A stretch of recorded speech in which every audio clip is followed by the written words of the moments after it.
Norfolk State University in Norfolk, Virginia. What'd you study in? I was an architect, engineer, and history. So that was my background. I went as an engineer, you know. Did you get a degree? Surely. From Norfolk State, I got a degree in history and in engineering.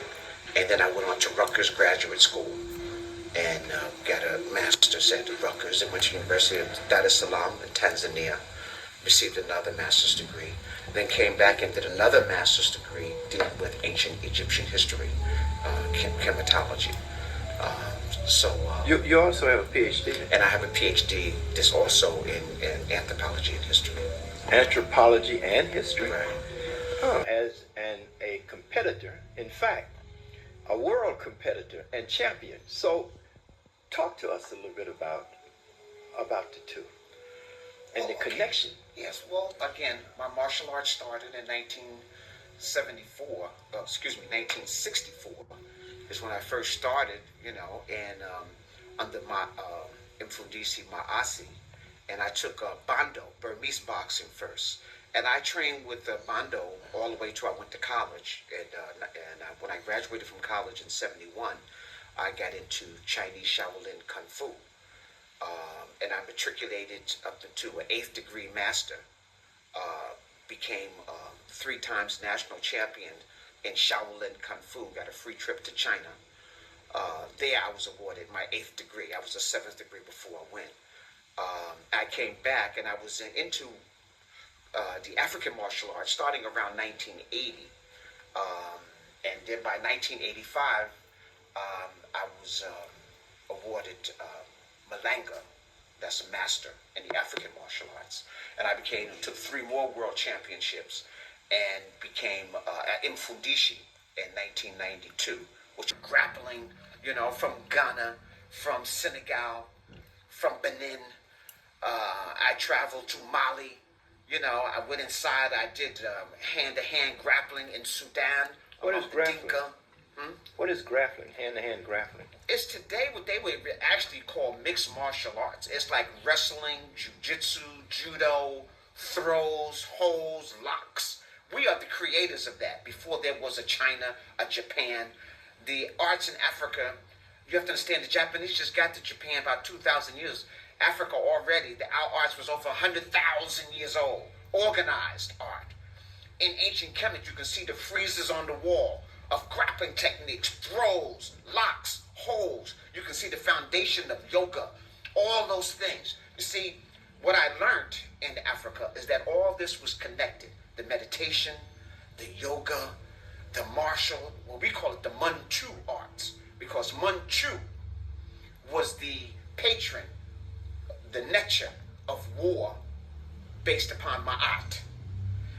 Europeans call it martial based upon their god, who was a killer. So we call our art the Manchu arts. And you can see Manchu Hotep was the reunifier of the second golden age in ancient Kemet. And Manchu was depicted by a great falcon, an eagle like Haru. All right, so that's what we do. I do the Manchu arts. Okay, and Kupagana and Gumi is part of that. But people only know martial arts, so I have to make a reference there so that they know exactly what you was doing. One of the things when we were going through our initiation, when I became a great spiritual high priest in ancient Kemet, and I want to make this, before I go into that, I want to make this statement, is that the prototype of the warrior priest is totally African.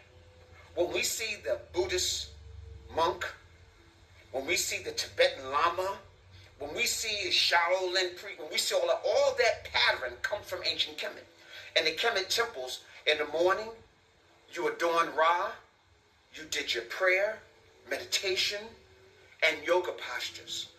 And then you went into the Manchu arts, the warrior art. And then in the evening, you practice your craft.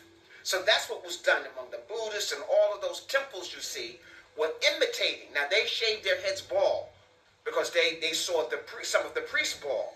But all the priests in Kemet were not bald.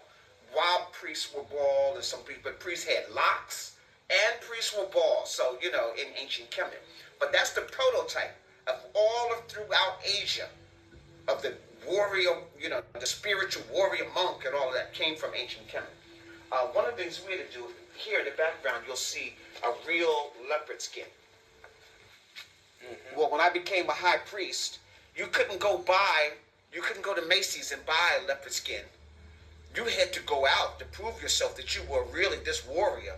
You had to go out. So myself and two others, a group of 3 of us, went out and we actually tracked down and trapped the leopard, and we had to kill it with our own hands. No guns, only with spears and knives and sword. And so this is my particular leopard skin that I wear at particular ceremonies.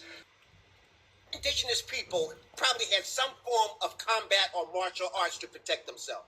But this is the oldest recorded records of actual forms, drills, holds, throws, acrobatic movements, all of that in combat recorded, which later China, Asia, and Japan will follow. You can see here, you can see the foundation of jiu-jitsu, judo.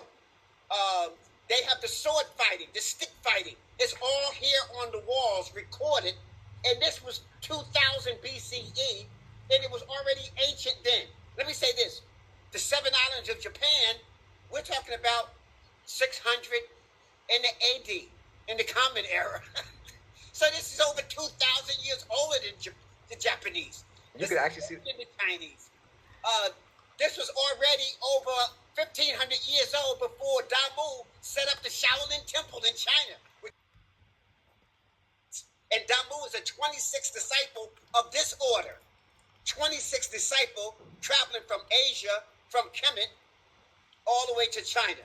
And when I talking about how warriors, the priests had to be warriors first, Damu had to cross the mountains. He had to go against tigers. He had to go against animals. He had to angry clanmen.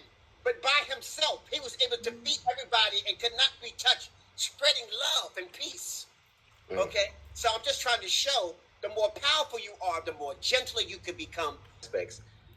When I think of the Asian aspect of martial arts, monkey and crane and all these different forms, the tiger, the eagle, is it true that Africans gave Asians the martial arts or taught them the martial arts? Oh, yeah, sure. There's no question. In the 1980s, when I was a national champion, I got a free trip to China.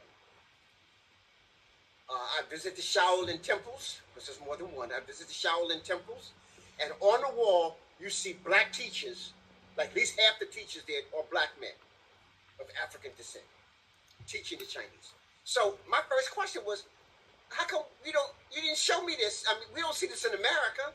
And the Chinese guy just looked at me with a straight face. He says, we're Chinese. We teach Chinese culture. You African, you teach African culture. I mean, a light went off. He had to say nothing else. I mean, that was clear.